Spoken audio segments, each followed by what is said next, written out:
Or not.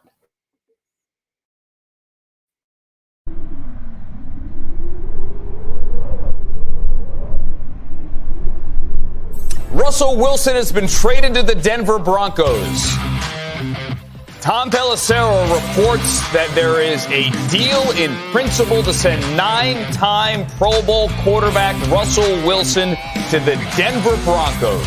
In exchange for... All right, back now with you on Total Access with breaking news out of Green Bay. We go straight to Tom Pelissero on the details of what's going on with Devontae Adams, who looks like the Raiders are acquiring him from the Packers. All right.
Hello, and welcome to the Wild Wild West podcast on this Wednesday. How are we all doing today, guys? Captain? Wait a second. I got to put on the YouTube channel so that I can ignore myself on two channels. Okay, wait. So there is only one. I was gonna say there's only one of us that's watching ourselves, and I think that might be you. But how are you doing?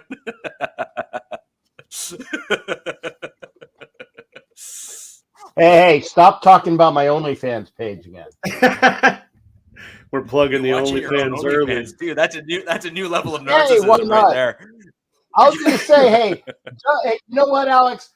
Don't go there because we did have a joke pregame, and I don't want to make myself available to do that joke on you again. Let's just say, and I respect you a little bit more than you think. So, hey, for the sake of comedy, you can do it if you think it'll play.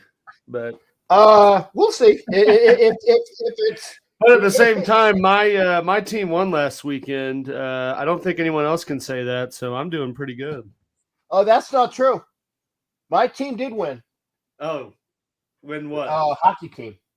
Yeah. So I'm already on the hockey, man. I'm already on the hockey. I'm already on to what the Phillies are going to do in the offseason. I'm already on to the draft. So I got lots to keep me out. You're on, and we're in week 11. Are you going to be at the draft next year? This, I plan to go. It's in KC, so yeah, I know. Hopefully I'll meet up with you there because that's the only way that I'm going to KC ever again. Or do I have to relive my bullshit experience of trying to get into Narrowhead Stadium from the goon squad that was there? Just saying. Well, we kept on telling you not to bring in the pirate sword, and they just wouldn't let it fly. I believe we all said. Hey! You said I packed the pirate sword everywhere I go. How did I know we were going to that? Oh, I knew where that was going as soon as he the set him comment up. was made. You gave him a soft toss on that one. There you go. Here. Yeah, that was right the underhand lob. Yeah, that was the underhand lob. Yeah. So, Alex, obviously, you had a fairly good weekend. with your game. Yeah. Unlike the rest of us. How are you? How are you today? And ready to get into it? Oh yeah, man, absolutely. Like I said, it's pretty solid showing Sunday. For it only being a 10-point difference in the score, I never really felt like the Jaguars ever had the game, or that it was ever a worrisome game for KC.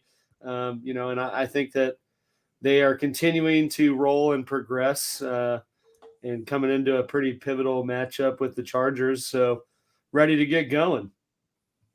I don't think it ever was PG, as much as we like to think.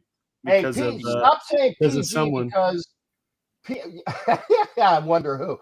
PG is bad words, because anytime you say PG around a Raiders fan, it either means Paul Gunther or Paul Patrick George. Graham. Okay, I don't know who either of those people are. They're the shitty defensive coordinators that sandwiched the defensive coordinator last year. Avatar, I was actually looking for my Flyers hat. I was going to give you a visual. I'm a Flyers fan. Go Blues. So, with regards to the KC game, Alex, obviously it was interesting. I mean, the Jags are they're a formidable team. They're really not that far away from really, I think, truly competing. I did think it was going to be this year for them, to be honest. And I have messaged Ty, the Jags super fan, our honorary podcast member, right? Yeah. No, he's awesome. I love Ty's a great dude. But I messaged him, and I've been very surprised. I truly expected the start to the season to be more or less what we were going to see from the Jags throughout. And I think we've just seen Lawrence show some growing pains throughout the year that he's going to need. He's going to need that veteran leadership of their coach to get him through. What's your take on what you saw, and frankly, if you think that they're going to be potentially even dangerous next year? Oh yeah. Well, as much as I don't want to talk about the losing opponent, I guess I will. No, I'm kidding. But I know I said last week, I mean, it's a pretty solid roster when you look at it from top to bottom. But as it should be with 10 years of top 5 picks, you should at some point be in a pretty solid position to be competitive. I was a little shocked with how they started with where they're at now, especially being in the AFC South, as bad as that division has seemed. Watching the game though, Lawrence really didn't play bad. He had a lot of very good throws. He made a lot of pretty key completions. And it pretty much came down to, like I said it would, could their offense keep up with the scoring pace of KC, which it obviously couldn't. I don't think a lot of offensive can when you get Mahomes in that unit in full force, just steamrolling, because they almost get in games where it seems like they can just do whatever they want and boom. I mean, they had a ridiculous percentage of third down completions, and for as many pretty touted pass rushers that Jacksonville has, like Josh Allen, Travon Walker is the number 1 pick this year. They really didn't get a whole lot of pressure.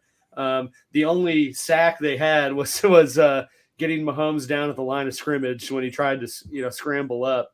But other than that, I mean, he had a ridiculous amount of time to throw, barely got touched. But I mean, Mahomes is also kind of made a career out of almost getting hit and somehow unathletically getting out of it and completing a bomb dart for 40 yards. But really, I mean, I think Jacksonville is definitely a team on the come up. I'd expect to see them.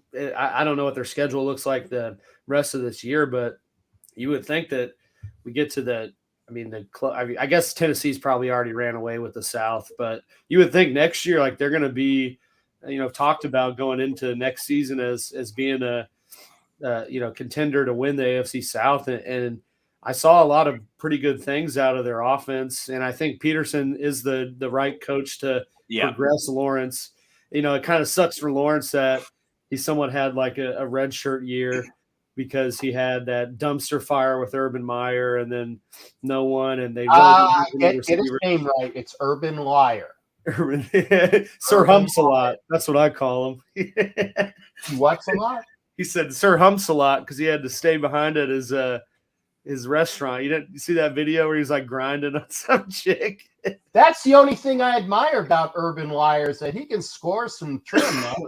Yeah, that's as old. He kind of like he's not a hero to me because I can do pretty well for this white beard as well, but he ain't bad.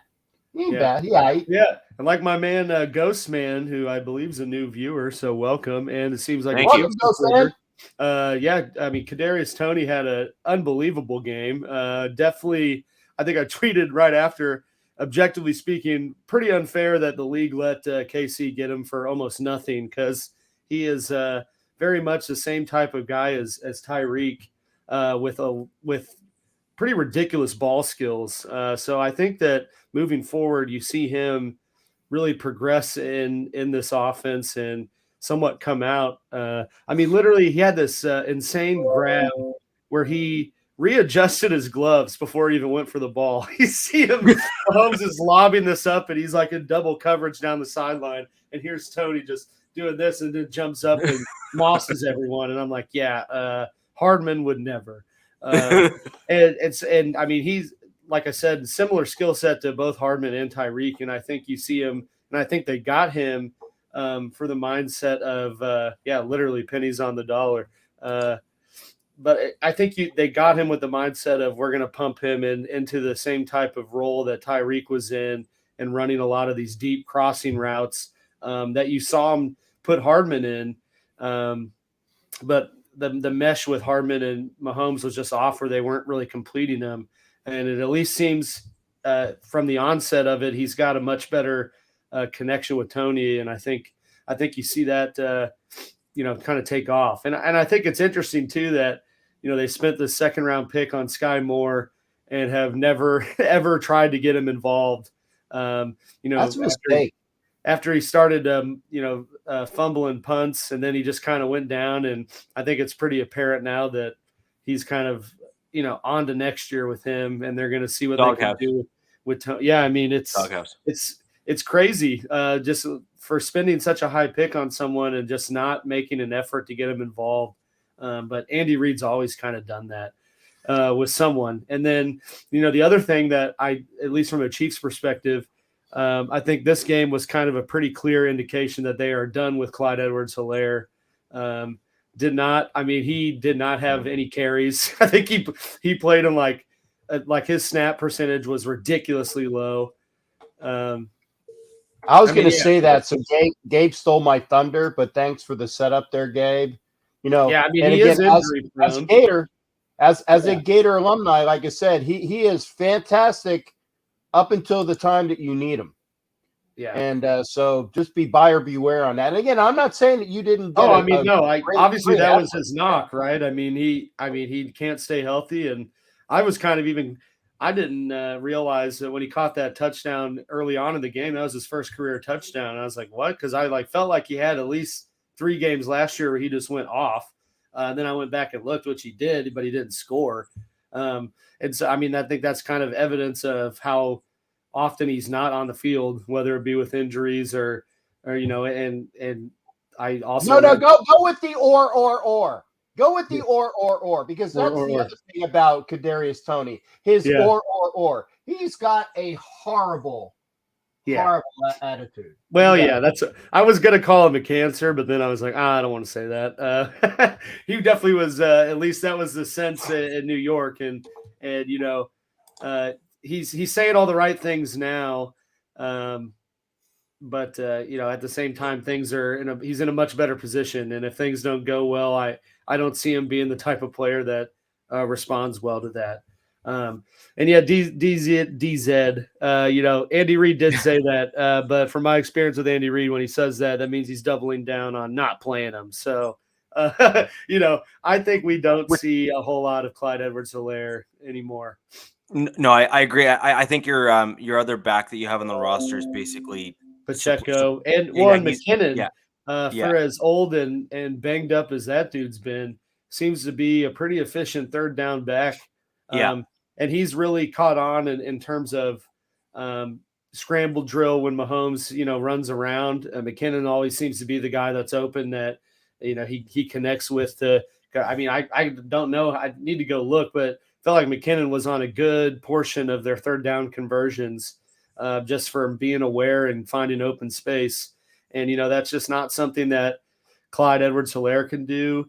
And Pacheco, Pacheco is just like an angry runner. Whenever you watch him run, you're just like, geez, like looks like he's just like destroying the ground with every step. You're like, chill out, man. You always see them do that with younger running backs. Like they try to bring them on.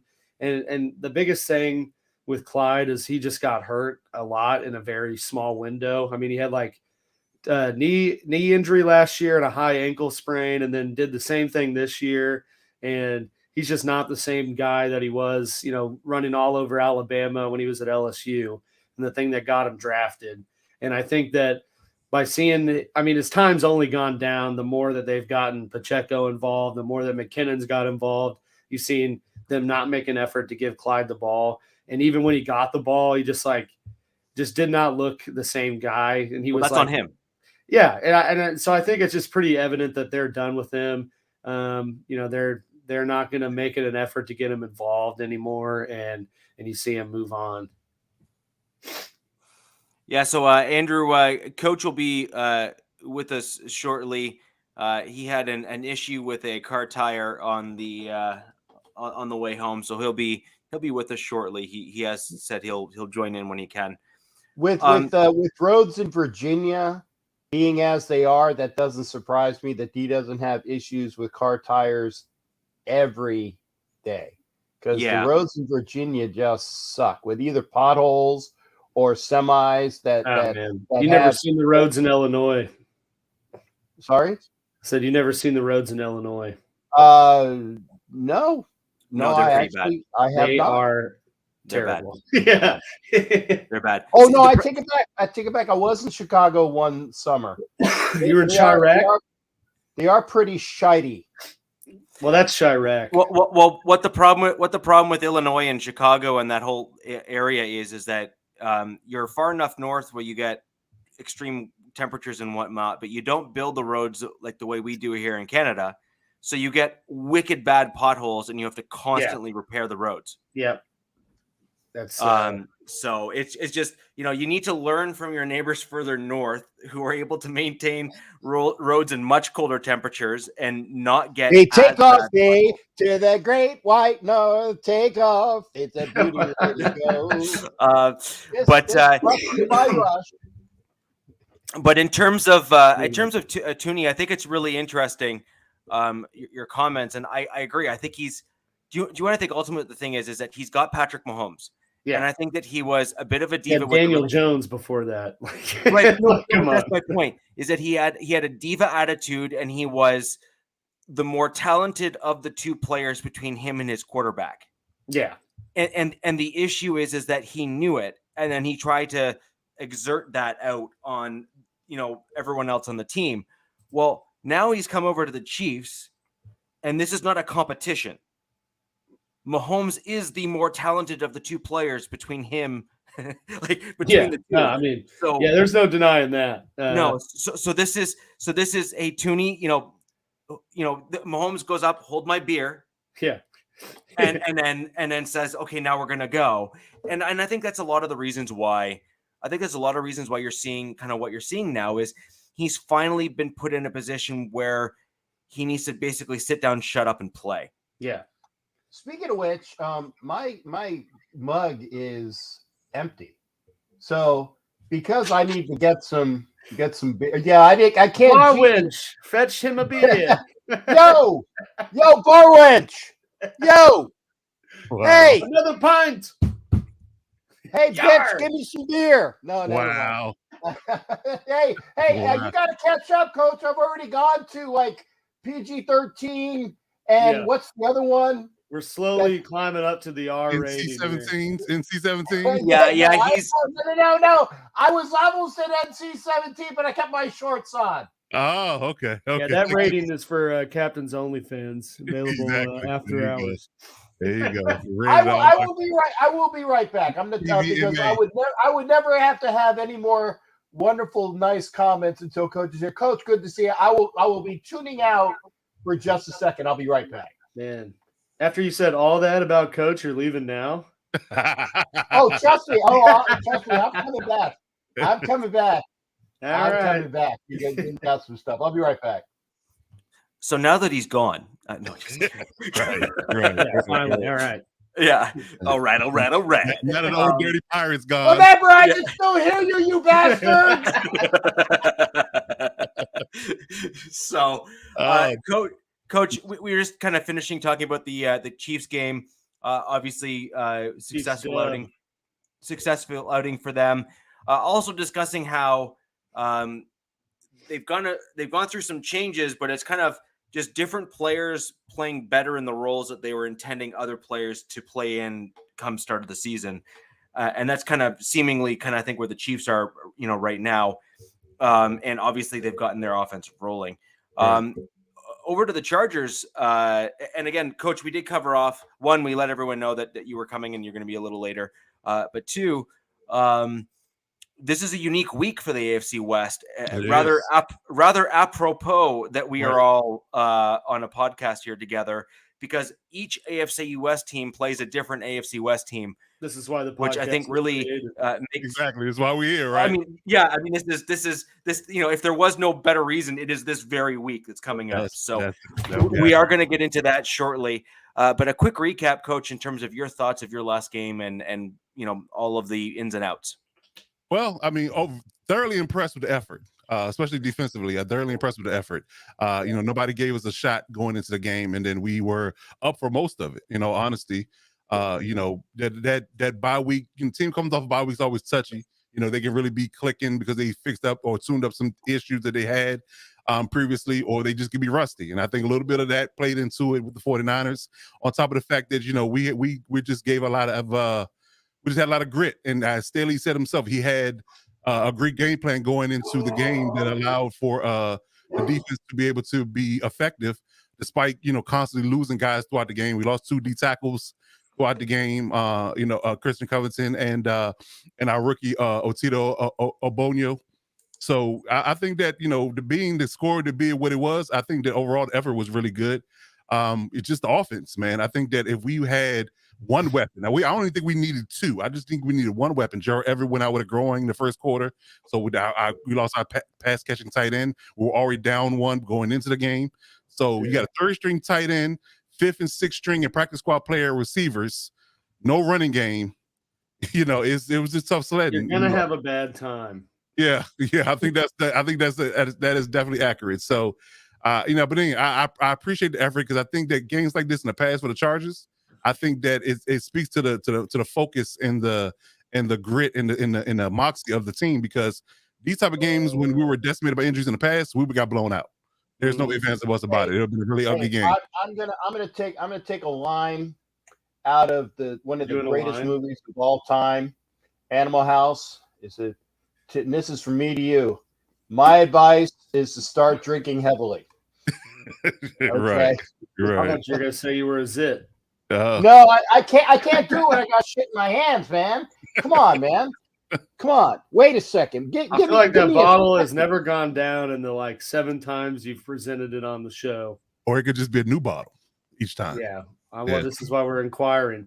Here we go. Here it is. Woo! Here it is. Shot. He's in full Raiders mode now. There you go. And I gargled it. Oh. Woo! So you knew that it wasn't just empty, because here, I don't know if you can see it or not, but that's some. Oh, we can see. We can smell it. Yeah, I know. You been drinking? That's some real Grand Marnier right there. Give a man of sobriety right now. Here soon he's gonna be like, the Raiders. The Raiders are friggin' awesome. I didn't swear. I said friggin', which is kind of bad up in Canada, but it's okay down here. Indeed. Yeah, Avatar, what's happening? BC, DZ, what's happening over there? Andrew, how you doing? We'll give you a quick. We have a good solid, regular crew here in terms of fans of the show. We appreciate all of you being here. If you haven't already, like button down below the video. And if you are watching us after the fact, go ahead and hit the like and comment in order to help grow the show and grow each of our channels. That would be wonderful. And again, all of those channel links are down below in the description. And I only need 110 more people, and I got 2,000 subscribers. So get the word out. Early congrats. Early congrats. You'll get it. Well, no. Don't jinx. But 110 ain't bad for 2,000. Get the word out, folks. I mean, you can see me dance. You can see me, with my pirate sword. All the stuff that you miss, Coach. Wow. All the stuff that you miss, Coach. I gotta watch the replay on this one. He's hitting all the topics you got us to the current I gotta watch the replay on this one. This is gonna be good. I can already see it. It would be. Oh, trust me, I still got one for you, though. Coach. I'm glad you're here tonight because I was afraid you were not going to get a nice sharp barb from me. Okay. We're good, coming, buddy. There's a joke in there somewhere. Yeah, it is. To wrap up your question, though, Rich, that I liked our effort on defense. I liked the aggressiveness up front when they was, obvious. It was obvious what the 49ers were trying to do, and they wouldn't let them do it at an easy clip. And again, we just needed some offense. And we found some offense at some point in the game. In the second half, we would have won the game. And there goes Cap. We shouldn't have let him take that shot. It's clearly already. Hey, you noted me. My man is feeling himself. He's off the rails, and the train is off the track. You bastard! You go with me, you bastard! I need another shot. Pretty soon he's gonna be sending texts. You up? Yeah, right. Hey, baby. Hi, hey, baby. I miss you, baby. Hey. Hey, bitch, don't grab the gun. I'm coming over. New phone, who this? Yeah. Does this number still work? Right. The subscriber you are trying to reach is not in service at this time. There you go. Yeah. So, no, I'm not going to lie. It was an interesting game. I did watch part of the Niners game and Chargers. I'm going to be honest. I didn't think you were going to beat the Niners. I just think that they were going to be a bridge too far given the strength of your roster at the moment. Hey, we covered the spread. I'm happy about that. Hey, somebody mentioned a spread. Woohoo! The woohoo at the end. That was it. It was the woohoo at the end. That's the drunken man's calling card. For every like we get, Cap will take another shot. So keep going. Right. Yeah. Shit is every like. Cap takes a shot. Let's go. If I do that shit, I'll be drunk before I hit Raider Nation. NFL Nation. You don't know what show you on tonight. Look at him. You don't know what show you doing tonight. You already have it. Hey, I got a lot of this shit left to drink, dude. Don't get there. This is all John Saturday's fault. This is all John Saturday's fault. So with regards to the Broncos game, we'll kind of deviate a little bit to kind of bring the so back onto the rails and reel that back in. There we go. There you go. So, Coach, as a result of the Titans game, the Broncos have now overtaken the Chargers. Really? As the most injured team in the NFL. Oh, I was like, huh? What was it? Hey, they got something. Really? It can't be by much because we lost 2 bodies in the game. How many did you lose? 3. Oh, there. Well, yeah. And you were not really winning that battle by much to begin with. This is a fact. With who we had on IR. Yeah. Right. And so anywho, oh, this is funny. Yeah, I got it. Did you get it? Oh. I thought. Dave, we will, trust me. And I thought you were talking about this one. That one is also good. Yeah. In my opinion, Derek Carr only cried because he knew that all the reporters would be like, "Why are you guys bad?" So he's like, "How do I get around this? I'm just gonna show up and start crying." I'm pissed off, man. What? I'm pissed off. So I'm going to deviate over to. I'll take a little trek over there. In my opinion, I think that Carr was like that because I believe in his opinion, he believes that some of the things that are taking place are being done on purpose. And I believe that he sees it as disrespectful to both him and, moreover, because he is this type of guy, he sees it as disrespectful for the other guys, and particularly guys that are not getting paid as well as him, who are putting their bodies through absolutely just torture just to keep on the field.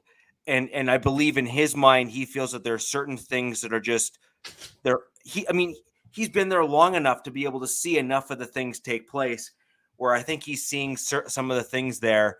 And I also think that he feels a little slighted in the fact that it's likely that McDaniels is going to try to use this as a means of kicking him out the door and exercising that kind of 1 year out on the contract. And Captain, you were pretty spot on in your commentary, I think, the last show, where they used Derek Carr to bring Davante Adams over. And in my opinion, I think that they're going to then kick Derek Carr out the door. I think Davante Adams is going to be pissed because you already heard his locker room commentary, and it was not nice.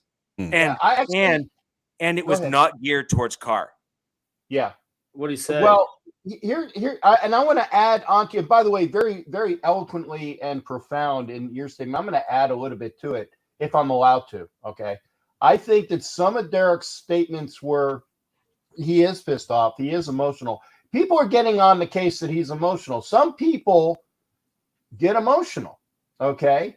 He didn't cry, but and I said this on my other show the other night, I said, when I get mad, I tear up. Because I'm so mad, it just makes me tear because I wanna punch something, but I can't. And it's not the tears of crying of being a wuss. It's the tears of, man, I am so mad at what's going on. It makes me tear up. And he was his throat was there, and he was obviously upset. But I also think, and I don't think that you caught all of this there, shipmate. I think that some of those barbs were made at Darren Waller because he was talking about how you don't understand what we have to do in order to play the game, what we have to do at night in order to sleep, and all those other things. And he said, and there is a schism. That's the word of the day, by the way. It's schism. SCHISM, I believe. You're saying this? That did I get it? SCHISM. That's correct. We move on to the next round. Okay, next round.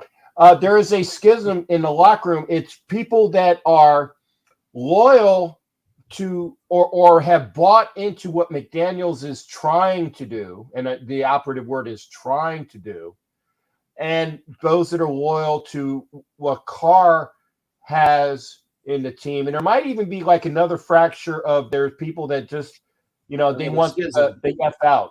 It's a schism, and there are issues there, and I'm on record saying that as let me see, I did it correctly the first time. I'm not that drunk yet. Okay, yes. I'm not as drunk as you think I am. Damn Another shot. Okay, or I'm not as think as you drunk. Whatever. See, I'm definitely not as think as you drunk I am. Think as you drunk. No, dude, I had a big gulp, but I can do more. The point is that there's a lot of dissension in that locker room. I think McDaniels has lost the locker room for the people that don't buy in. Those people will be gone. The people that haven't bought in that he's lost, they're going to be gone. And it's going to be a 2 to 3 year process of taking a playoff team and totally just gutting it. And that's what McDaniels do. Now, somebody made a great evaluation the other day is that Robert Saleh came into the Jets, a team that sucks so bad they can suck the chrome off of trailer hitches. You know what I'm talking about, baby. But they've sucked for years, and he has brought his MO, his persona, his vision, right? The Jets were god-awful for years. He came in there. And within about a year and a half, they're actually one of the better teams in the AFC East. and they are actually ascending. Okay, they're going to be I better agree. than that. Yeah, and so it takes a bit for people to buy in. So that's why I think that this is going to be the rebuild, And the quote of the day of sheer ignorance is with Mo Davis. Yeah, I said that correctly. Mo Davis, who was asked by reporters, "Oh, I think that Josh McDaniels is doing a fine job." Well, you know what? F you. And I am keeping it. I think I've only said the S word, have I not? I don't want to make it really bad for monetization. Well, other than pirate swords and stuff, but still, that's the other thing. But the point is that it's a rebuild, and with Dan McDaniels being there, it's honestly because Mo Davis. Not to be concerned with Mo Green, the other guy in Vegas, but that's another movie. See, there's another movie reference. There you go. Mo Davis has taken this team, let Josh McDaniels play, but he does not have the money. He does not have the liquid wealth in order to pay Gruden. He paid Gruden, let's call it $30 million. Let's say it was $30 million. Could be more, but he gave him an out. So he had to take that money out of his coffers. So let's call it $30 million for Gruden, right? Let's say that the contract for McDaniels, I believe, and I'm calling it $8 million a year at 4 years, which is 32. That's 32 that he is on the hook for, okay? Because McDaniel hasn't done anything like Al would do. It says, well, yeah, I can get you for whatever. Al used those wonderful words when you got rid of Lance Kiffin. Yes, I was there for the Lance Kiffin overhead projector crap.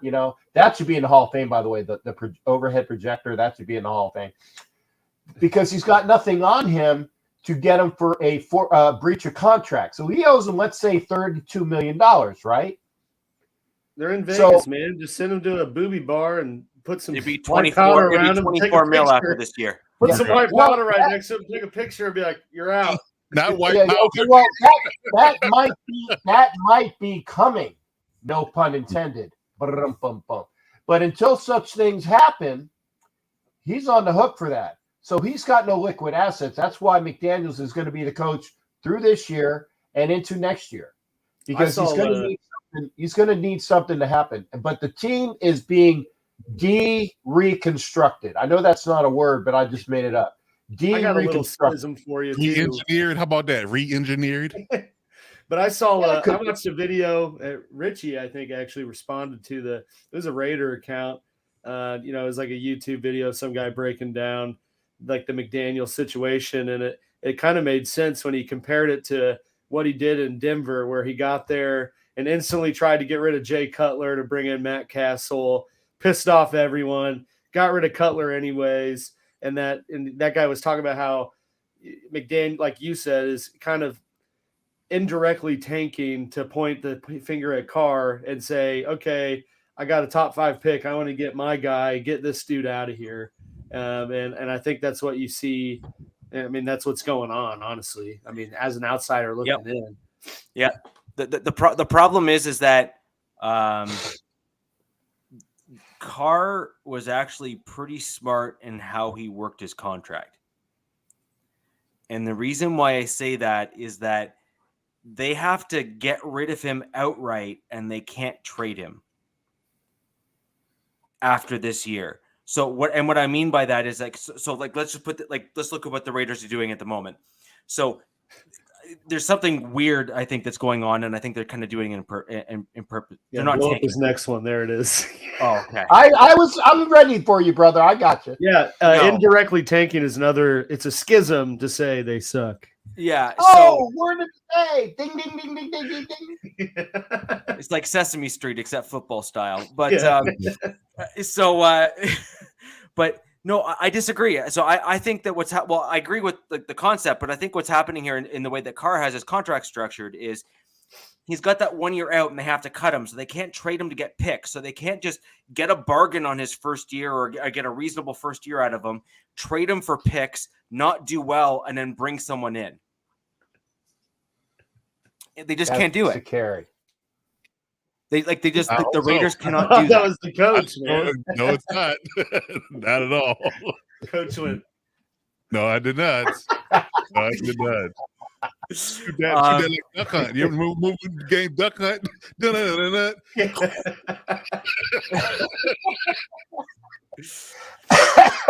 Sorry.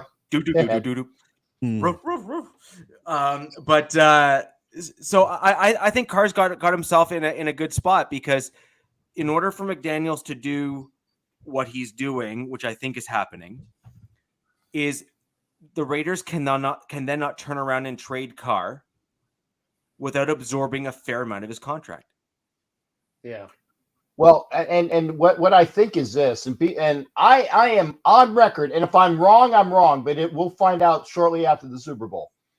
I am on record to state that Derek Carr has played out the contract that he is in here. They are going to get rid of him on that out. Now, everybody says that no. Derek Carr is going to be here next year. He's bought into the system. Then whatever. But once they cut him, the contract is done. They eat $5 million. That's part of the contract. And Alex is a lawyer, so I'm going to give a lawyer question here. What they can do is, once he's out and he's on a new contract, then McDaniels can say, okay, shipmate. I always like to use the term shipmate. This is what we got for you. You're getting it. You're not quite there. If you want to stay, this is a new contract, because the old one is history. Okay, we're eating $5 million, but of that $5 million we're eating, we'll put that back into a new contract. We'll give you a 1 year. Well, wait a second. We're going to do a new contract for you, and if you want to stay, here it is. Okay, because otherwise we're going to eat $5 million. That's where the only thing that I see coming is either he says, okay, because I want to be a Raider, or option 2 is, guess where he will go? He will go to the Texans, the Commanders, to avenge his brother's departure. Okay, Wow.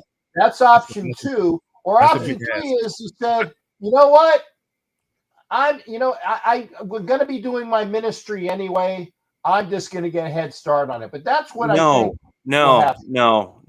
This is going all over the place. No. 3 options. You just threw a big circle and said it could be any of these. No. But he's not gonna be there for that contract for next year. That close to $40 million that he was gonna get. That he's not getting that. Well, he's gonna the numbers right here. I have the numbers right here. Please, Coach, indulge me. So he's $5 million in dead money if you cut him before June 1st, and you save $29.25 million. But if you cut him pre-June 1. So you're basically saving in a net of about $24 million if you cut him before June 1st of the next calendar year. So and it's even less after that. He's $3 million against the cap after in 2024 and $1 million in 2025. So you cut him now, you eat $5 million, you save $24 million in cap space. So you have plenty of capital to save, to spend on other things. And if you have a high draft pick, you would naturally draft a quarterback. So you would reset the market, have a quarterback on a rookie deal, and have at least $24+ million to spend in free agency. And I don't think, and if I'm the Raiders, Bryce Young, someone. No, negative. Hold on, can I just quickly jump in here, Captain? The one thing I think that you and I think other fans of the Raiders are completely not taking into account. Derek Carr will be a sought-after commodity in the offseason if you cut him. That's a fact. Okay, yeah. I'm sorry, he just will. And I think your comment earlier of he's gonna come back and grovel back for whatever. No, I think another team grovel. No, but the only way that your team would want him back is at less than his cap hit from his current contract. Backup money. You want him back. And what my point is that Derek Carr will be offered more than what his current contract is on the open market. And if you outright cut him, Texans, he will have Panthers, Commanders. He will have a Falcons, maybe. Yeah, any team that's not going to be in the top 10 in the draft, they're going to be looking for Derek Carr. Okay. Do you guys remember that Derek Carr has stated on the record, and I'm going to have to throw this in there because you guys might not be aware of this. Derek Carr has stated on the record that the Raiders are the only team he wants to play for. He wants to only play for the Raiders. He wants to retire a Raider. He said that now, but once he I get that. But what I'm saying is that it's one of those put up or shut ups, which is why I'm saying one of those options might be the Texans, because of, remember when his brother got drafted, he was the little kid wearing the Texans hat at the draft. I think that actually might happen because the Texans do need a quarterback. But remember, the Texans got the number 1 pick in the draft right now. Yeah, which means he's not going there because he won't want to go there because he's going to want to get paid like a starter. Now, unless the Texans are willing to give him a 2-year deal where he gets, say $30 or $40 million a year, well, he might be willing to do something like that. But I don't think he's doing that. But either way, I want to quickly go through the I'm sorry. I took us off that tangent. I apologize. And then we need to kind of quickly get on to the next week because we're gonna run short on time overall in the show. But when we look at the Titans game versus Broncos game, the Broncos lost Graham Glasgow, who is our second string offensive center, who, if you ask my honest opinion, should have been our starting offensive center, but that's neither here nor there. Anyway, so we lost Cushenberry, who's on IR, who was our starting offensive center, and now Glasgow's out week to week. We lost Jerry Jeudy on the first play of the game with an ankle, who is now week to week. And we lost Billy Turner, who's now been put on IR, who has played all of one game for us, or maybe 2 games for us, who is not looking like a spectacular offseason acquisition. But just as I said earlier to you, Coach, with the additions now to IR for the Broncos, we have now soundly overtaken the Chargers as the most injured team in the NFL. It's not something we should be proud of. Godly. I mean, we're just killing it over here. And if we went into that, then we got rough road ahead. I tell you that. Oh, KJ Hamler's out too, and KJ Hamler is also week to week with his injury as well. Yeah, so now keep in mind, my comments are solely based upon those guys that are on IR. If you're then adding in or piling on, if you will, to the guys who are wounded and unable to play, we have KJ Hamler, we had Justin Simmons, who was unable to play the last game, Baron Browning unable to play the last game, and I think there's 1 or 2 others that are. So I mean, it is insane the number of injuries that the Broncos have right now. That being said, though, even with all of those injuries, both on offense and defense, the Denver Broncos are still holding our opponents to under 17 points a game. Yeah, shut down Derrick Henry, man, really pissed me off. But so, and that was a comment that was made earlier. Yeah. We held Derrick Henry to 55 yards, which broke his 100-yard rushing streak that he had going, and we just killed him. He was a non-factor. He was a non-factor. I saw it firsthand. That front seven is physical, man. Yeah. So overall, we saw a lot of the same things that we saw in previous games from the Denver Broncos. I mean, there's no one that's disputing the Broncos have a top-tier defense. That's not the issue. Which blows my mind because you see teams like the Ravens, right, have won 2 Super Bowls with a pretty subpar offense and stellar defense. And it's kind of the same dynamic with the Broncos, but for whatever reason, their offense just cannot help the defense. No, I already know that reason, though. That's what I was about to get into. Well, that's the thing. It's a different ball game now than the 2000 Ravens and the 2012 Ravens. It's a different ball game. Yeah. No, but here's an example. So, Coach, having come from actually Alex as well with your experience on the O-line. So right now, from left to right on the Broncos offensive line, and Coach, you too. So we have a second string left tackle. I'm not Coach. Well, I'm pretty sure you weren't having Grand Marnier before games, but maybe I'm wrong. And possible. Remember, he played in the 40s now. So yeah, that's true. They wore those leather hats. There you go. Hey, come on. You had to be madman or liquored. You had to be a madman or liquored up to play with a leather helmet, so it's possible. My great grandfather was a leatherhead. I prop fell behind and swung his pirate sword around. Right. No, I'll be right back. My prop fell behind the desk. 1 second. Okay. Please tell me. So Coach, my great grandfather was a leatherhead and played. Really?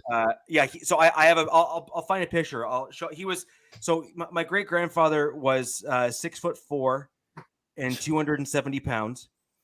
Was like a giant back then. Well, back then he was like, that's like, hell yeah, and he's basically Derrick Henry. Yeah. And he was a legit leatherhead. Like I have a picture of him. Like he used to play for, if anyone knows the CFL, the Hamilton Tiger Cats. Okay. Well, in the original CFL, they were not called the Tiger Cats. I actually forget their original name. He played for the original Hamilton Tiger Cats back way back.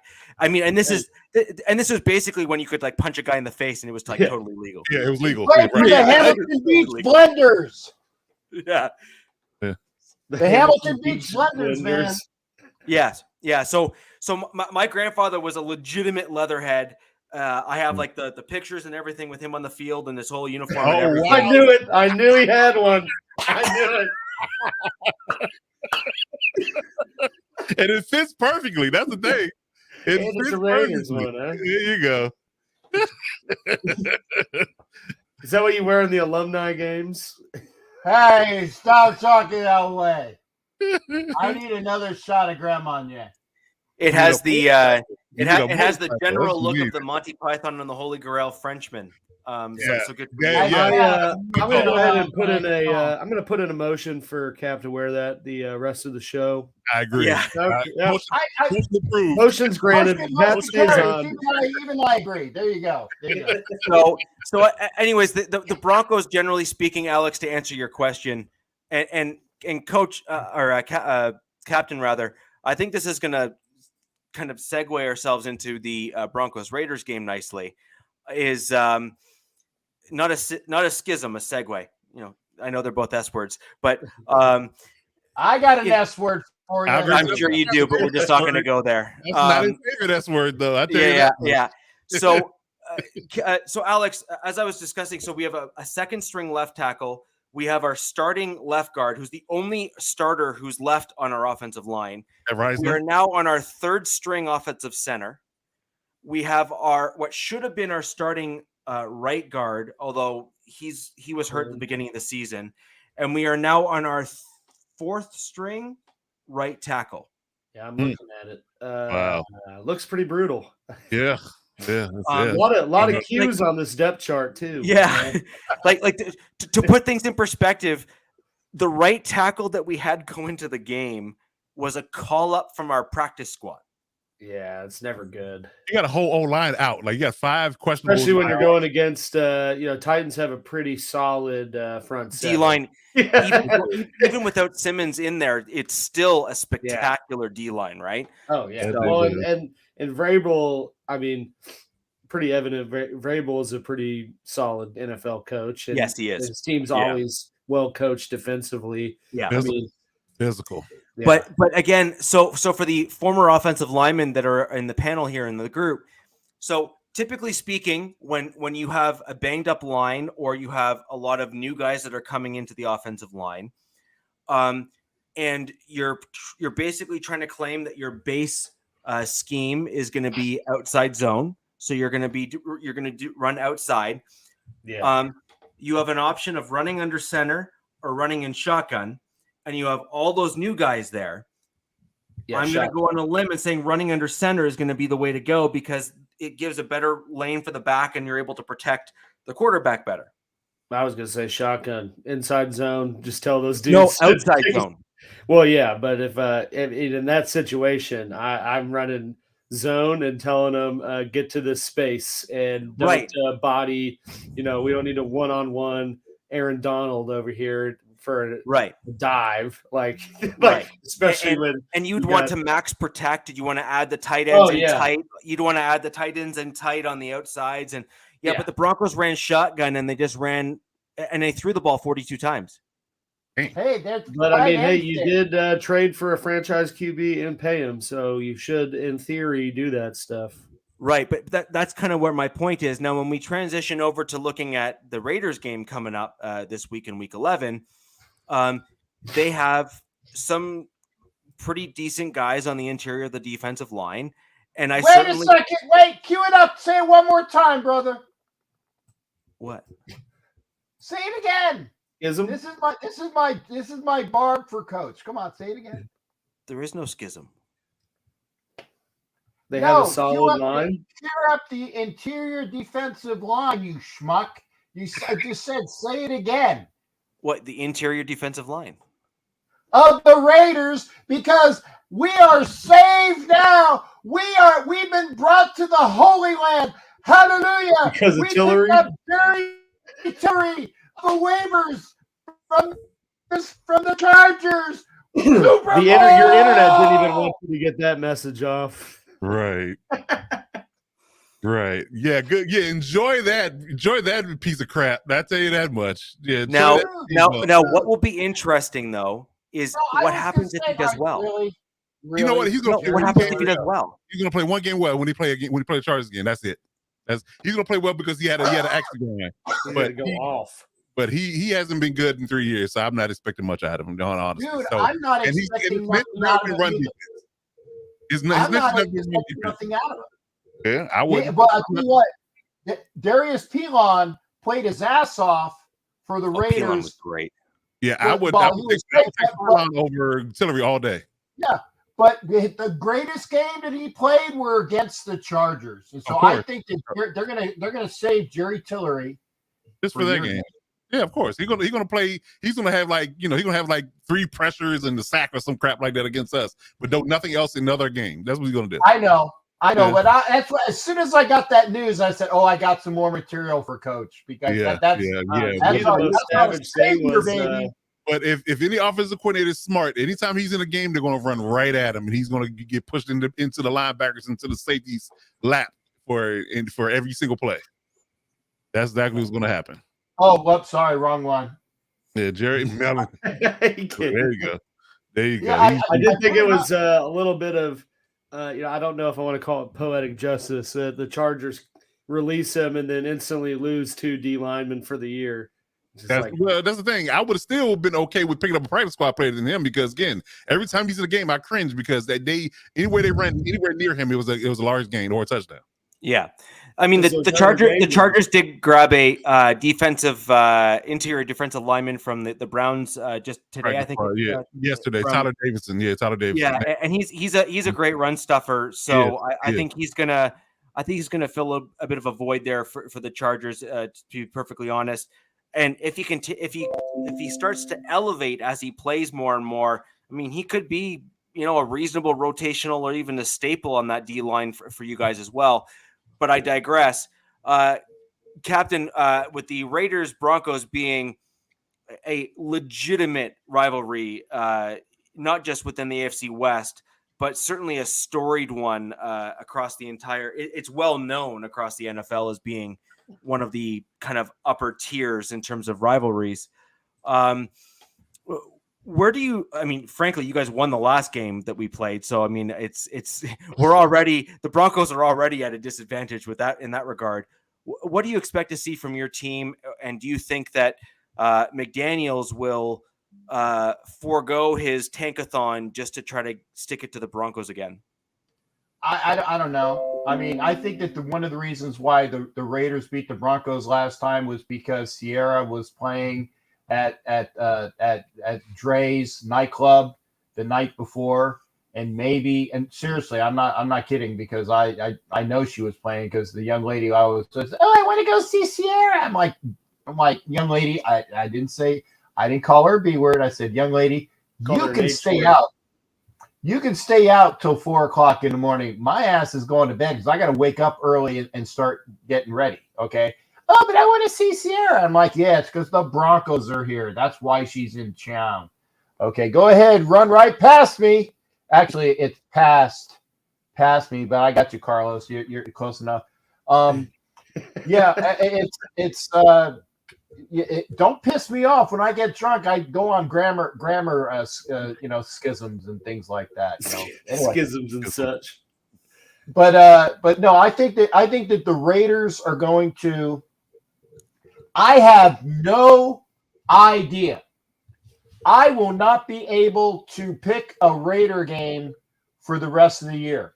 I mean this. I mean, I'm not saying it for comic effect because I have no clue how badly destroyed the locker room is. If there's going to be anything that they come forward to as a group and will say, hey, we're going to win one for the Gipper. Or we're going to, win one for Jimmy the cancer boy. He's over there in the corner, like some bad Hallmark movie. I don't know.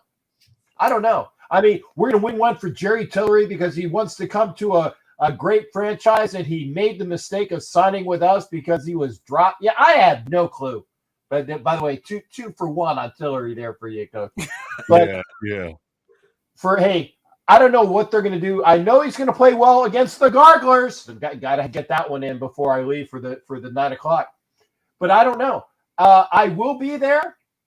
I missed last week. I told you all that. It was the first game I missed all year. And I'm kind of glad that was the one game that was my first game to miss because I was totally dumbfounded. Back to point, this guy, Rich, the guy that knows how to have cold weather bridges up in the Great White North, whereas that guy does not because he's from a crap state in the United States who doesn't know how to do roads. But the question again, and I do look good in this hat too, by the way. I noticed that hat says Super Bowl champs. So is that from the last time the Raiders won? Let's see, it has that, and it has that. Oh. And it has, what are those though? Like the 50s? Yeah, those are Roman numerals, long forgotten. Yeah, long forgotten. But I will say this. There's at least 3 of them, which is better than 2 once every 50 years, and better than I won't even say it, Coach. It's like pulling wings off a mosquito. Okay. Yeah. So but anyway, but it's still there. But the Raiders will have it's Mile High. You forgot the Broncos. I know you guys got 3. That's why one of these days before I die. The tie needs to be broken. I want to be brought to the gates of Saint Lombardi. Peter, right? Is it Saint Peter? Is that the dude you got to get past muster before you get into heaven? Is it Saint Peter? Yeah, I don't know. So. The pearly gates of Saint Peter or something. Yeah. Al Davis is the guy at the gates, right? Yeah. Somebody that says like he's going to be there and he'd be like Monty Python. What is your name? What is your quest? What is your favorite color? Blue. No, green. And then he's gonna pull the lever, and I'm gonna go straight to hell because that's what's going on when I go to the gates of heaven. Because the Raiders, hopefully, before I get there, and before I get unceremoniously dumped to purgatory or wherever. Captain, since we're actually making Monty Python and Holy Grail references in that particular scene, what is even funnier is if you actually hear the last color that he shouts before he goes down the cliff. He actually shouts out clear as a color. Clear, that's right. It was clear. and I mean, I think it was that moment that made me a Monty Python fan forever because to shout out the color clear in that setting was like, okay, you got me. I'm forever a fan because that's brilliant. Like that's just hilarious. Clear. So and for those of you who haven't seen it, I actually recommend you have to watch the Holy Grail. If you watch no Monty Python movie ever, you have to watch that. It is priceless. And even today, given the fact that it's like got to be close to 30, 40 years old now. Oh, more. Yeah, it is still classic even by today's. It is excellent. But so, Captain, how do you think your D-line is going to do?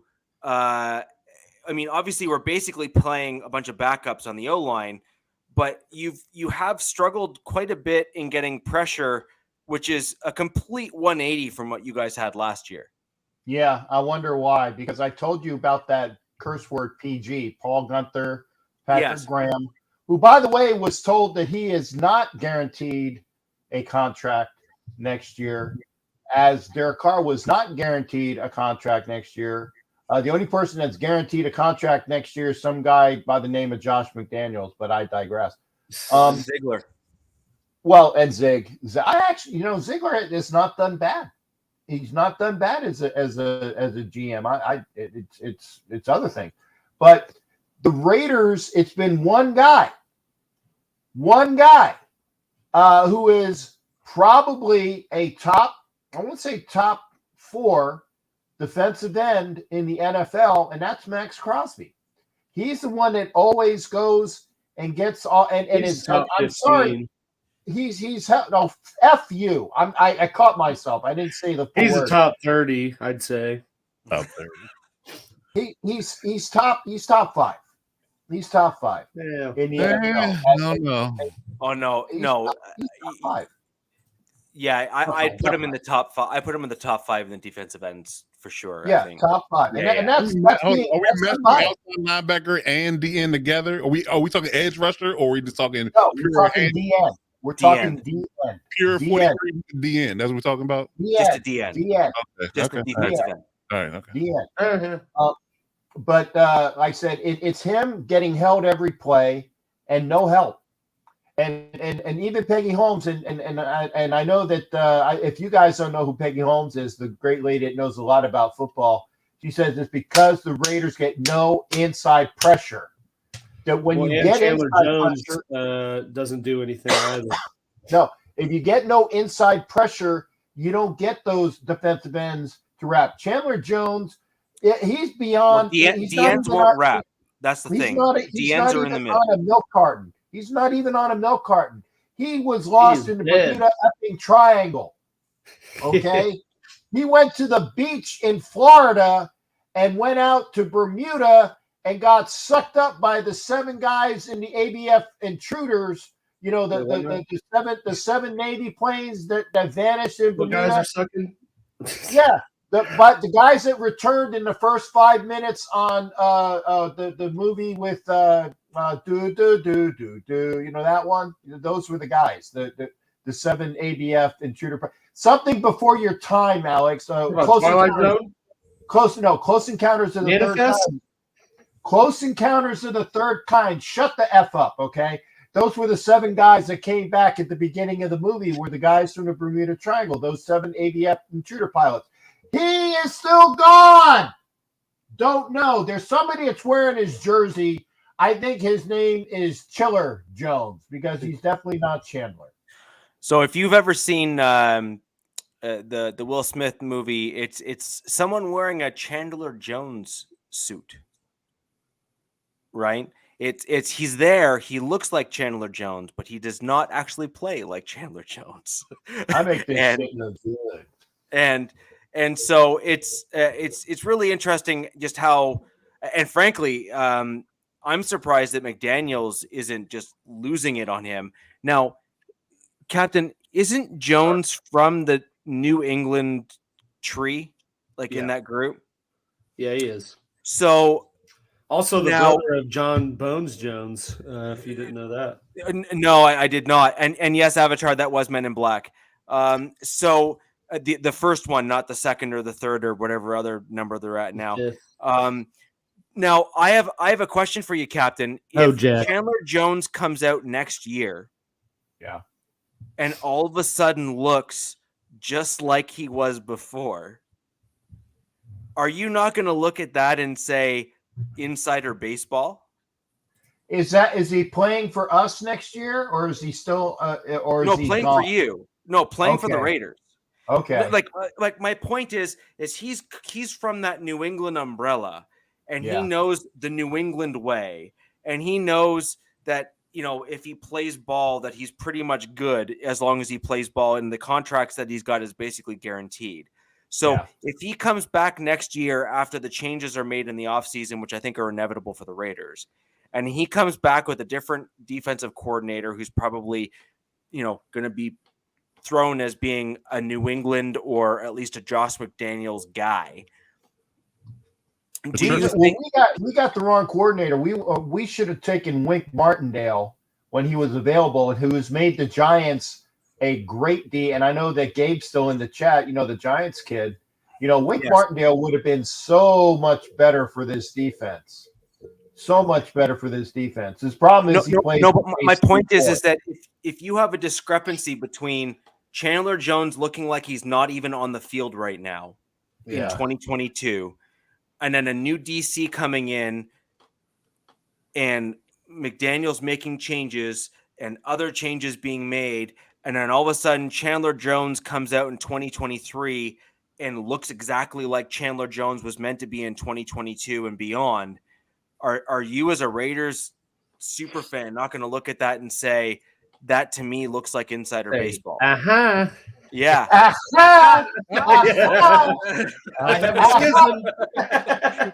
Give me the old Jewish guy. Right. Since I'm the contract guy for the day, guess what? Chandler Jones is owed $25 million in guaranteed money next year, so you're stuck with it. Yeah, it's actually kind of crazy too. I was looking at his stats; like he had 10.5 sacks last year. He did in 15 games. I mean, so I don't understand how he's just. Oh well, he's gonna get the other 10 because he has a half a sack this year, 1 tackle for loss, and maybe a couple tackles. He's gonna get the rest of those 10. I mean, hey, he might, man. The rest of the year. I mean, he's had a 19 sack season, 17. But that's my point. Is he comes from that New England umbrella. He knows McDaniels. He knows Ziegler. He knows the other New England folks that are there. He knows Graham because Graham is from numbers. They were in Arizona. They were in Arizona. Arizona. He was only in New England for 4 years. Right. 2015 was his last year, but I mean, he still knows McDaniels and those guys. So my only point is that when you have someone that comes from the previous regime and system, who's now back with a bunch of guys from the previous regime and system on a new team, and you have a guy who's uncharacteristically underperforming, and a team that is underperforming based on where expectations were at the beginning of the season, it's another one of those kind of pieces that are just out of place that, you can't help but start questioning is kind of where my point is, where I'm going with that. Yeah. Well, if you're saying that they got the information, we're going to suck for luck, like the Colts did years ago. If that's the truth, tank for Tua, suck for luck, whatever you want to, wherever you want to go. For it. Yeah. That last. Here's the point. Here's the point. Is that honestly, I think that the Raiders, if that's what they were doing, I don't want to go to say, okay, first couple picks, because remember, we've already had a Jabustis issue. Okay, I don't want to have another Jabustis issue. Bryce Young is a good kid, but he's a twig, and and I'm sure he's fine. And all of the the comparisons to Drew Brees, no, okay. And by the I don't associate with assholes. So anyway, but Bryce Young is a twig. I like Stroud, but they said Stroud he's not really mobile. So you need somebody who's mobile. So that throws Stroud out there. Man. He's a twig. He needs to gain about 30 pounds, and then hopefully that will. What, you gonna get the dude from Kentucky? No. That's what I'm saying. The Raiders need a good defense. You get the best defensive player available in the draft, and then in the second or third round, because we kind of did okay for Carr. Oh, Brian, thank you. If we get Stroud, I think Stroud is the best of all I've seen. I also think that there might be a possibility. And he will need a lot of coaching. The kid from Florida, because he's big, he's strong, he can throw a rocket. Well, you're talking about Jamarcus Russell's situation. You take the dude from that's Florida. That's definitely going to be that. He's Jamarcus Russell's clone. He's Jamarcus Russell's clone. He's big, he's strong, he's got a rocket arm. He's not very what do you call it? Can throw passes to people that he wants to throw them to. He's not very accurate. Good? Accurate. Thank you. Hey, I would have gotten it eventually. I need another drink. Right. So if I look at the Raiders Broncos game, I think what the Raiders are going to be challenged with, honestly, is your injuries on the offensive side. And I think that's going to be a major issue. I also think that our defense is going to cause Derek Carr some legitimate challenges. I like that. Devin Hooker out of UT. And then the other thing that I think the Broncos are going to need to truly work on is adapting their offensive scheme to adjust both in the second half, but also adjust to their opponent and what they're seeing. And I don't think we haven't seen that happen in 4 or 5 weeks at least. And I think that's going to be a real issue. So I think what we might see is a bit of what we saw against the Titans. The Broncos got off. We did well. We really had a lead for a good portion of the game, but then we never adjusted. So we had some injuries and stuff. Fine, fair enough. But we never adjusted as the game went on. We never went to flanking tight ends in 12 personnel sets, which is a tight end on the left side of the left tackle and a tight end on the right side of the right tackle. And I keep harping back on that because when you have an offensive line that is between second and third stringers across the line, they need help, especially the tackles, because they're dealing with NFL caliber pass rushers. And you need to be able to protect your quarterback to give them the time to allow deeper plays to develop, maybe deep crossing routes, whatever the case may be. And if you're not going to do that, then you need to start running the ball more. And for whatever reason, the Broncos are trying to play some variation of a brand of hero ball where they try to constantly throw 30 and 40-yard passes down the field to try to make those, highlight reel big pass plays that Mahomes throws the 40-yard bomb to Tooney, or, Herbert throws the, 55-yard, bomb down the field to Allen when he can finally make a play on the field when he's not hurt, like stuff like that. Right. And the Broncos are just not in a position to play that kind of football with their current offensive line or injuries. And I would like to see them make some changes in that regard. But I have zero confidence in what I've seen so far that we're capable of doing so. And so I know I've been really, really critical of Russell Wilson. And I do still believe so, though. But I do still believe that a large portion of this is in fact on Russell Wilson. But there have certainly been a multitude of plays that I have seen on the field with the Broncos where they have not given Russell Wilson outlet throws. Those short, quick passes to the running backs or very short throws to the tight end after blocking and then kind of breaking out, very, very close to the line of scrimmage. We just haven't seen a ton of those for the Broncos. And we also have not seen adjustments. I got a solution. And you know how people like swap jerseys after the game? Yeah. What they need to do is Russell Wilson needs to swap jerseys with Derek Carr because he's got all of those outlet things that McDaniels wants him because he's been throwing to Jacobs a lot outlet. If that's what he needs to do, they should just swap jerseys before the game and be done with it. And this way he would have that opportunity. He'd be playing for the Raiders, of course. But, that if that's what he needs to do, then at least he would be able to do it because I don't know if that would be I'd take that trade all day long. Yeah, but I mean, if that's what he needs, he's just seriously. I would take Derek Carr currently right now over Russell Wilson. Man, and you know what? I heard that right. Yeah, I get it. Sound for that, Coach. That's a hot alert. He's going to be available. He's going to be available. I'm just saying it's going to be available. No, but my point is if I took Derek Carr's contract that's coming up Yeah, and I took Russell Wilson's contract that's coming up. I would say, you take Wilson, I'll take Carr, and I think I'd be better off with that trade. Wow. I do, and especially considering what I'm seeing from the offensive play calling, where I'm seeing wide receivers wide open. I'm seeing, in my opinion, Hackett is only a part of the problem, but I believe that Wilson is the bigger part of the problem, and that's kind of just where I stand on that. Now, both are to blame, but when you allocate percentages, this is a percentage game, and in my opinion, actually Wilson holds the much larger percentage, especially given the fact that he has commanded such a high salary for his services. Won't wear a wristband though. No, I'm just kidding. I'm just kidding. Then give him a headband, and then he can start doing yoga with Sierra, and hopefully that'll help. But it's just ridiculous.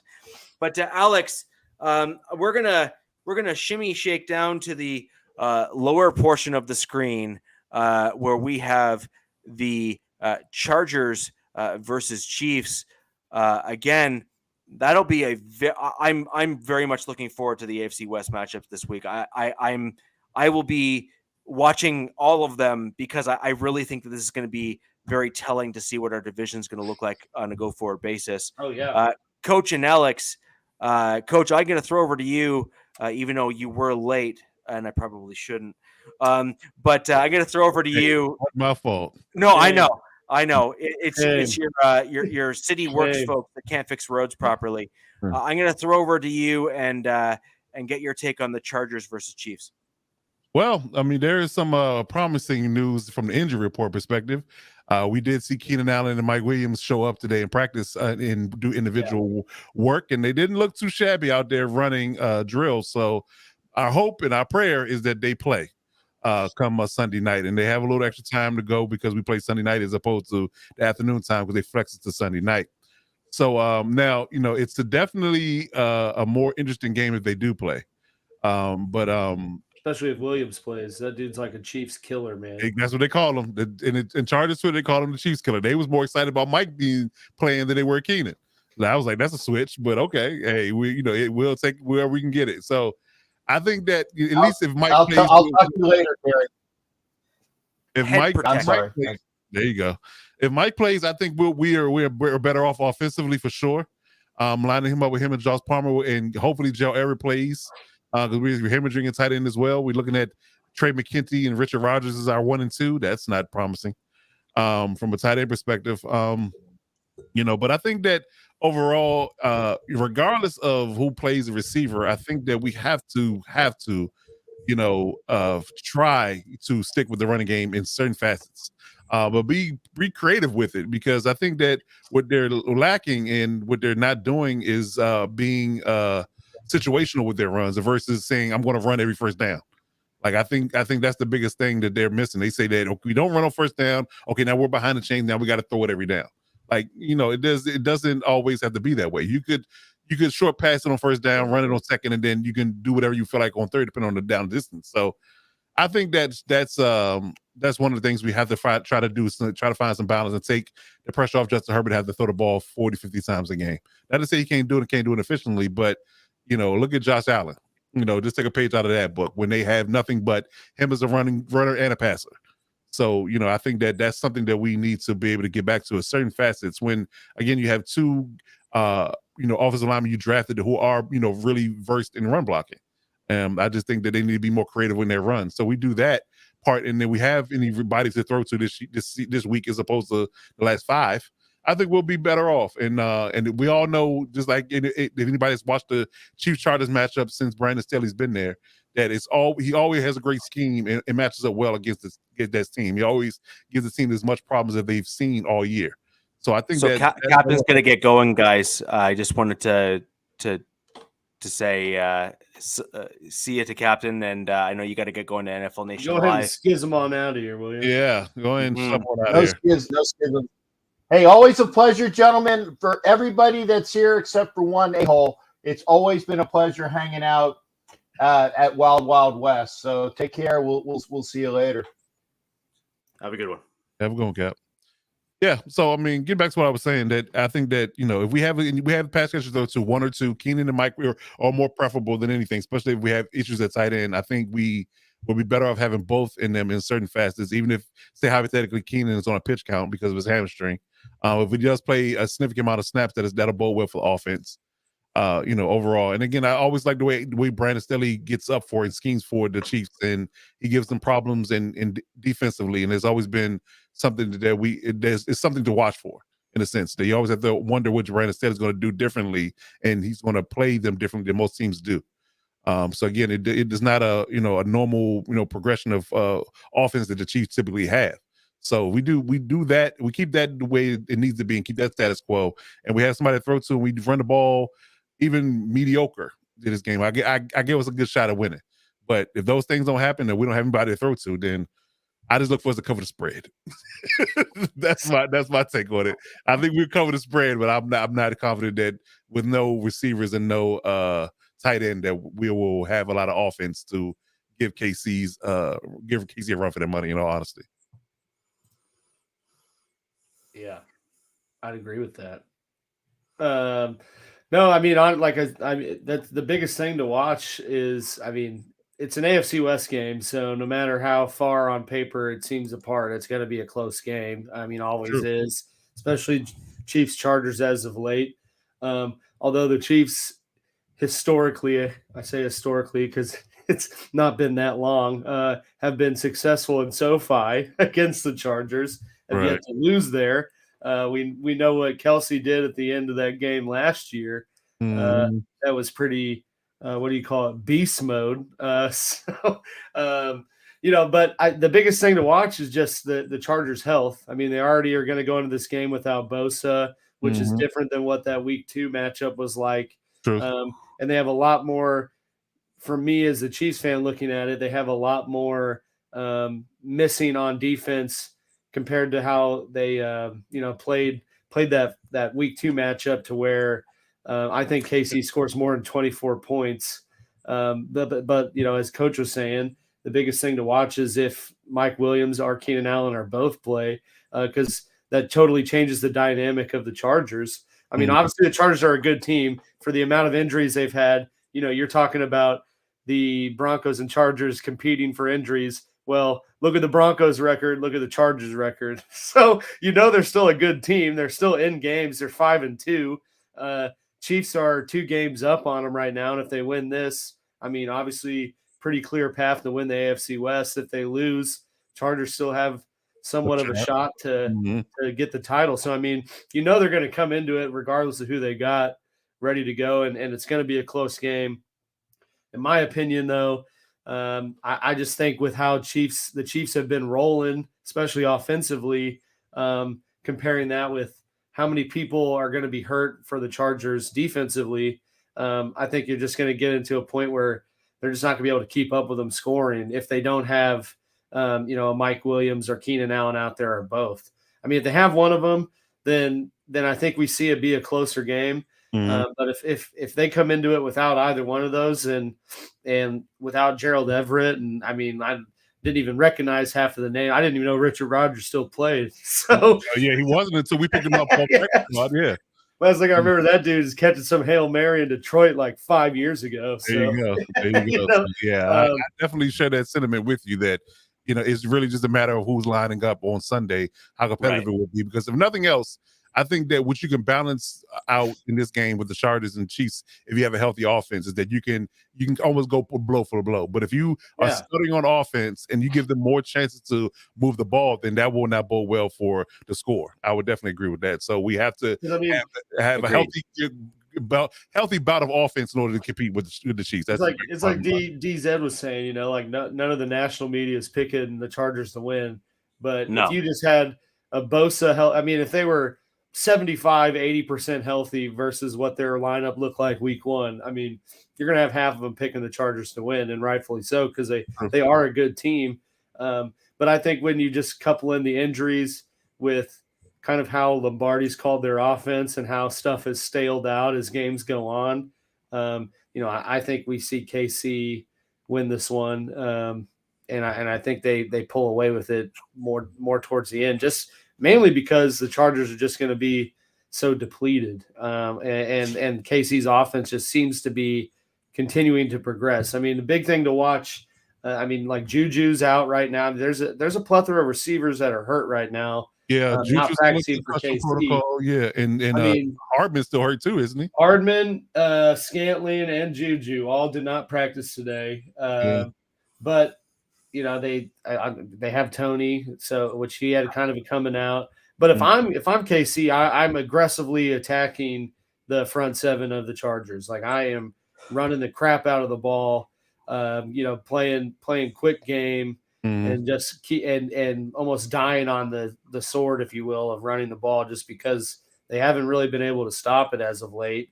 On top of the injuries, with the D tackles and just injuries in the front seven in general. Yeah. I think that's the key to success for KC, is to run the ball, kind of get that going, and then kind of counterintuitive, right? Yeah.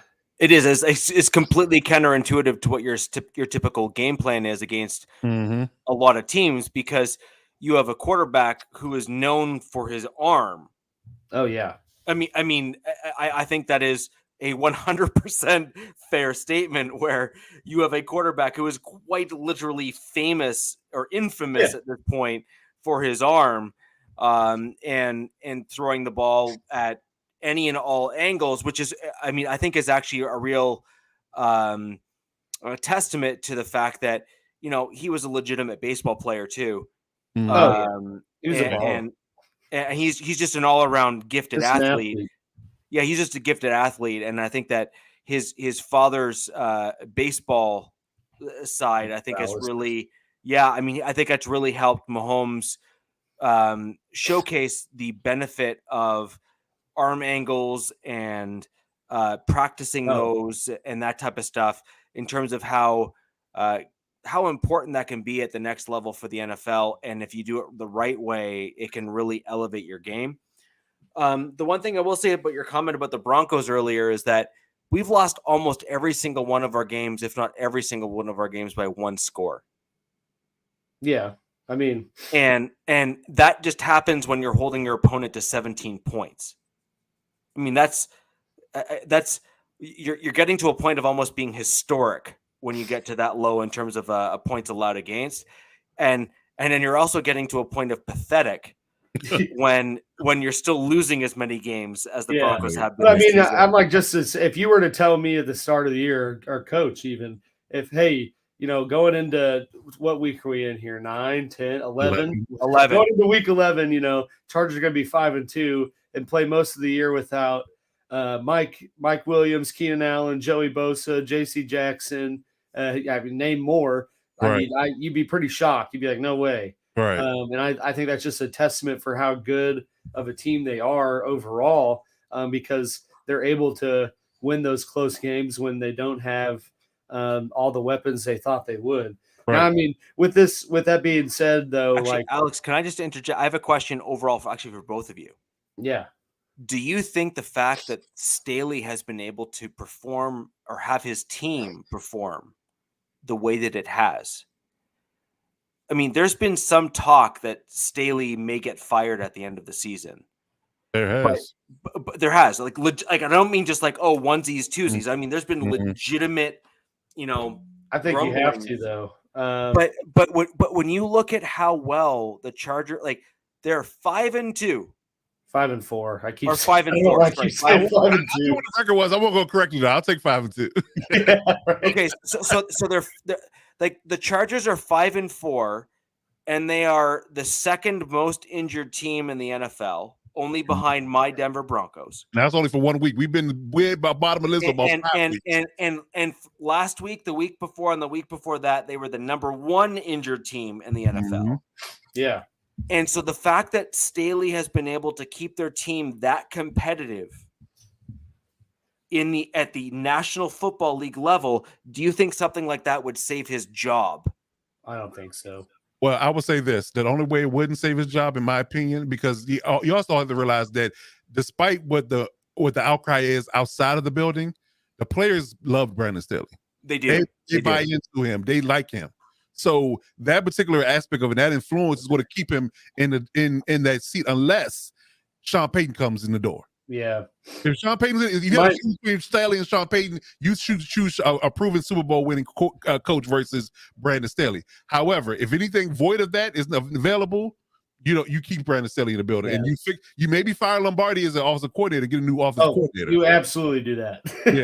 No doubts about that. Yeah, you do that, but you don't let the head coach go. You let him run the show, and keep improving his defense, and you let the offensive coordinator change and get that back on track as far as Justin Herbert's production and his numbers. So especially with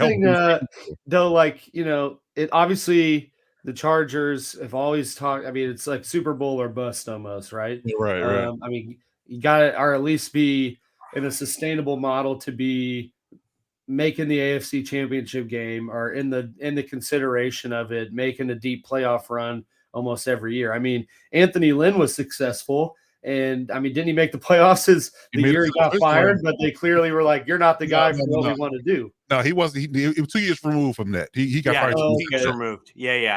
But I felt like when they fired him, I was like, "Damn!" Like I thought he was doing pretty well. But I mean, outsider looking in, not really following on the inner workings of it.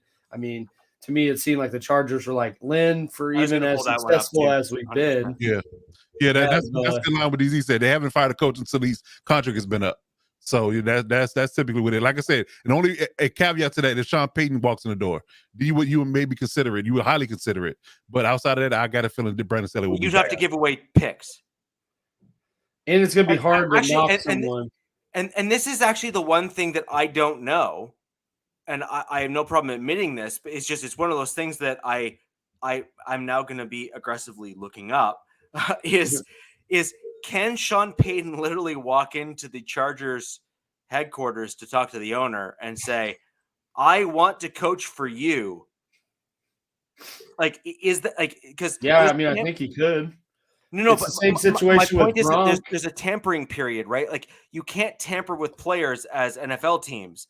Does that same rule apply for coaches? I honestly just don't know the answer to that. He's retired though. Gronk was retired. He was clearly talking to Brady and the Bucks about how to work his way to that roster. That was. Yes, I think that's where you draw the line at the fact that he's retired. But I think that if he does reinstate himself, I think it becomes a tampering issue if he's legitimately in reinstated within the league, and it does the Saints still have him under contract? Because I don't know how many years he had left when he retired.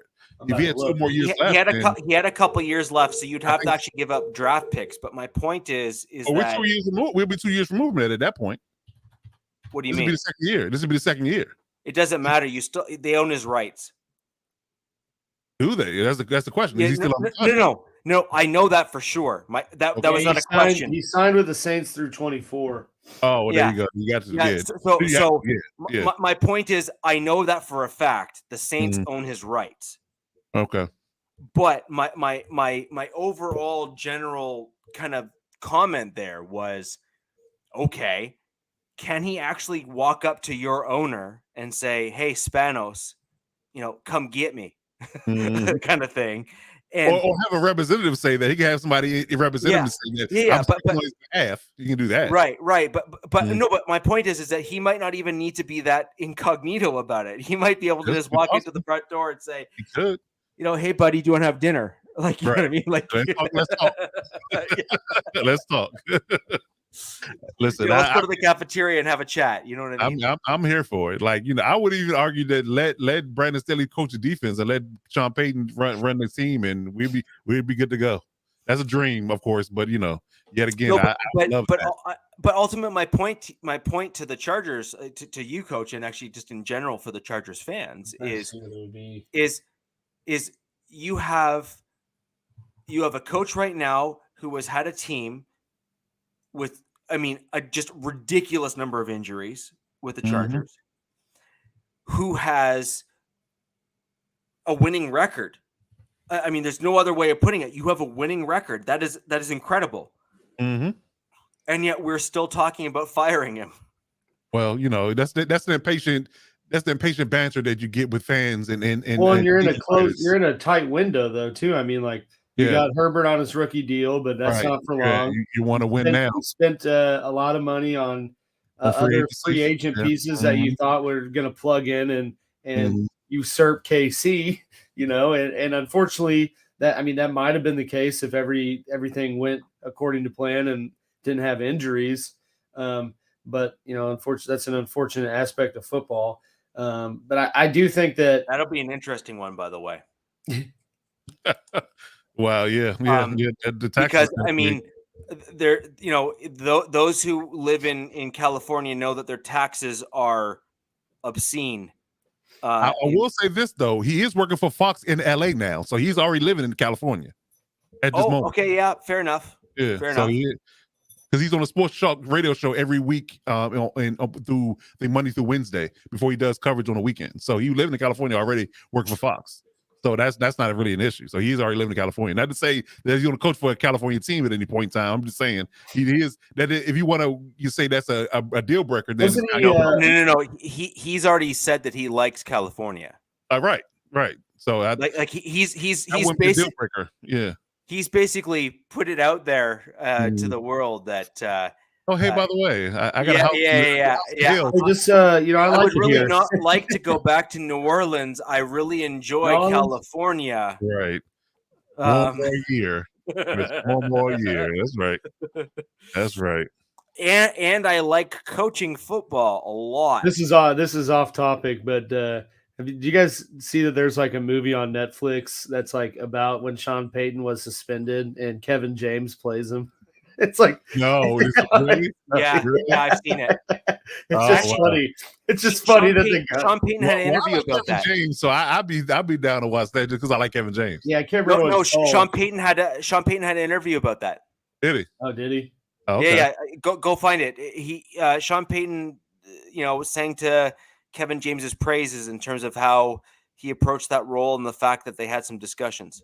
Nice. Okay. And that was just funny, because it's just Kevin James. It's just not who I'd picture to be Sean Payton. But right, like I said, but he dropped a lot of weight for that role.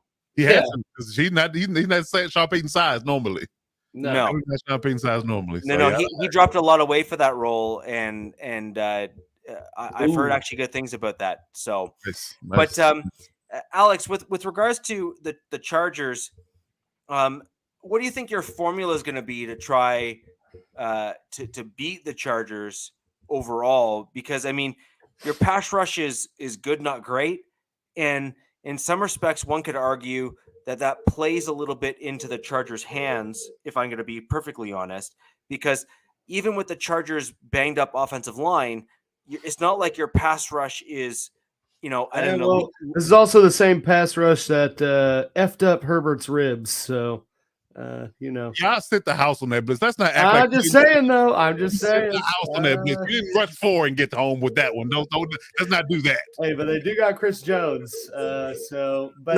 He's a game wrecker, and there's no denying that. But ultimately, Zion they battled last time. They had to move Chris Jones over to the other side to get pressure because at that point, they waited until Lindsley got hurt and then just put him right over the back center, which is exactly what I would do too.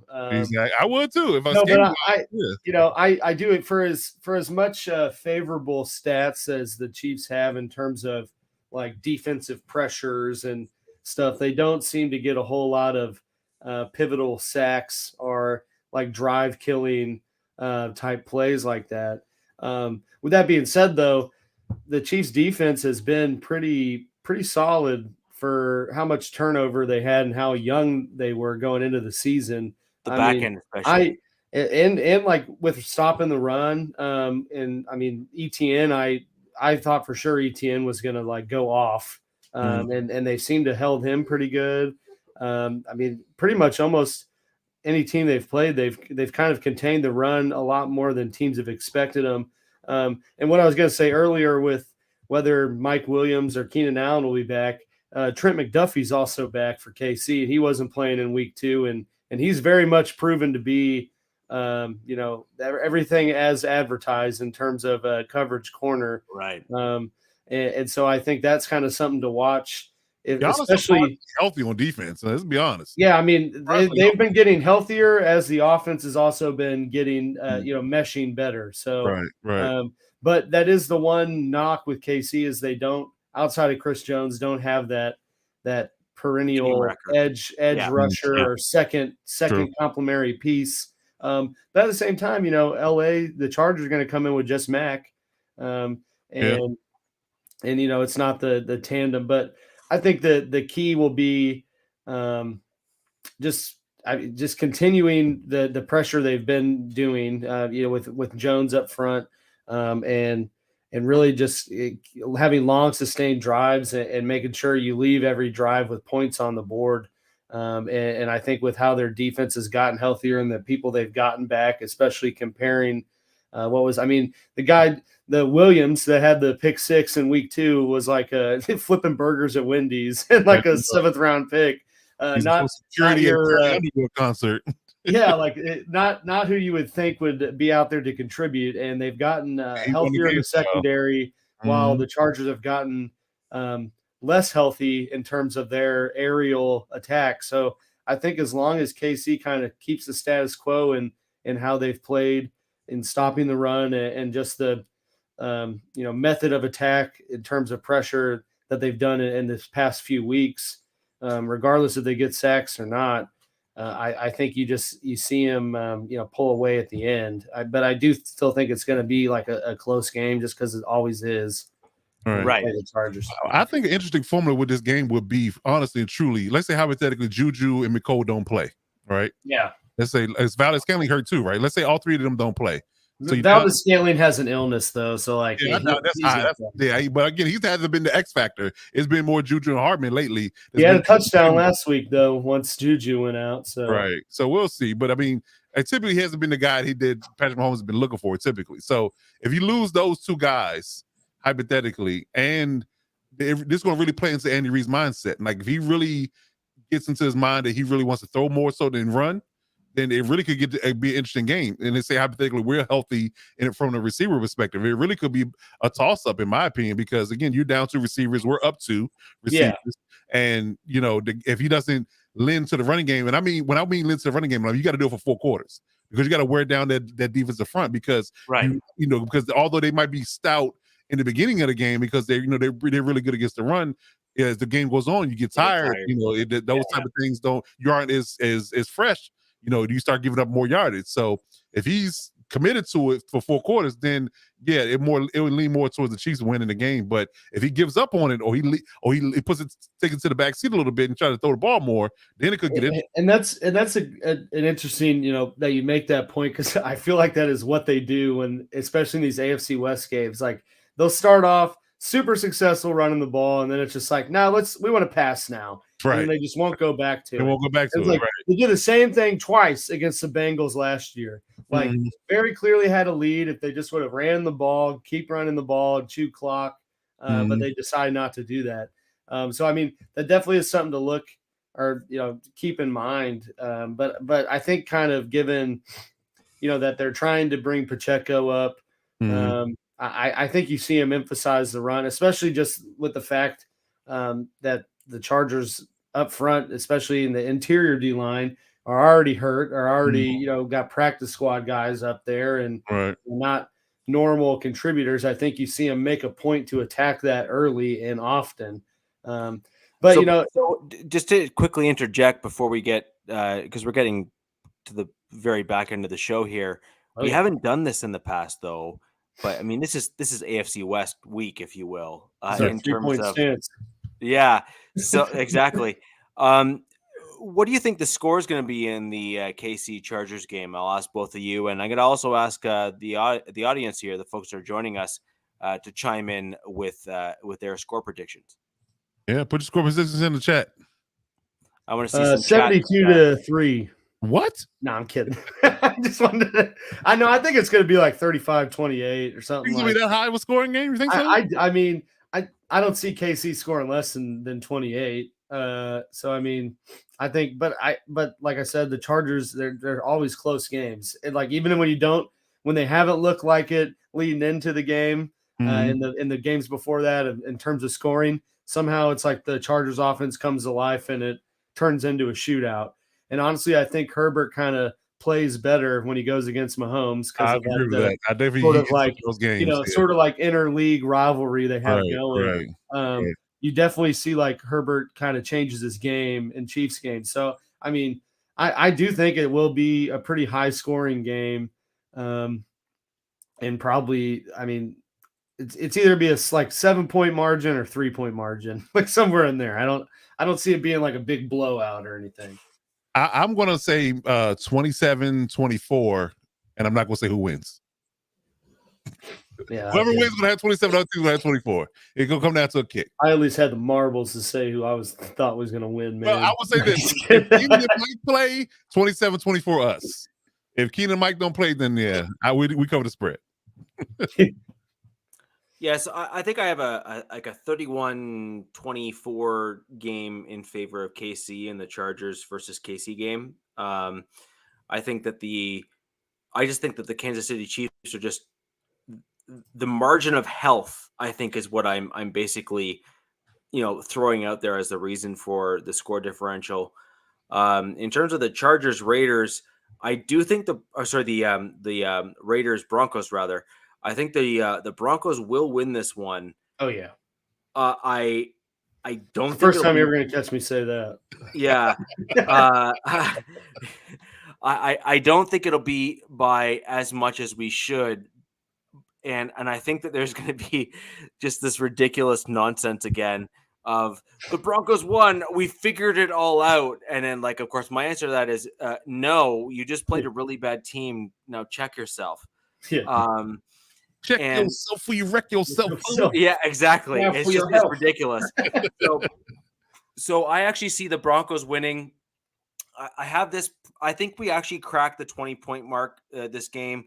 I think we're 23-21, somewhere in that range there in terms of points. I do think our defense shows out, though, and I think that this is going to be one of those games where it's like a 10-13 point on the Raiders side. Trying to see what the last one was, 32-23. Yeah. But you have to remember, Josh Jacobs is their only offensive weapon. Yeah, that is at an elite talent right now that the Broncos have ever really struggled with, and they're still into the run right now. Like they're just shutting the run down. So and the Broncos, the Broncos kept Derrick Henry to 55. Yeah, that's saying a lot. And Josh Jacobs last game had 28 carries for 144 yards. No, don't get me wrong. No, what I'm saying, like, I don't see him doing that this time. Like, no. I think the Broncos defense is too good to allow that to happen. But the other thing to keep in mind is, where are those running yards coming from? So are they coming between the 20s, or are they coming from like 50 to the end zone? Yeah.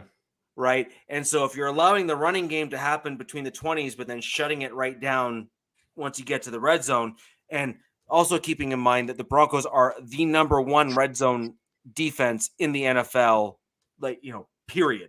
Mm-hmm.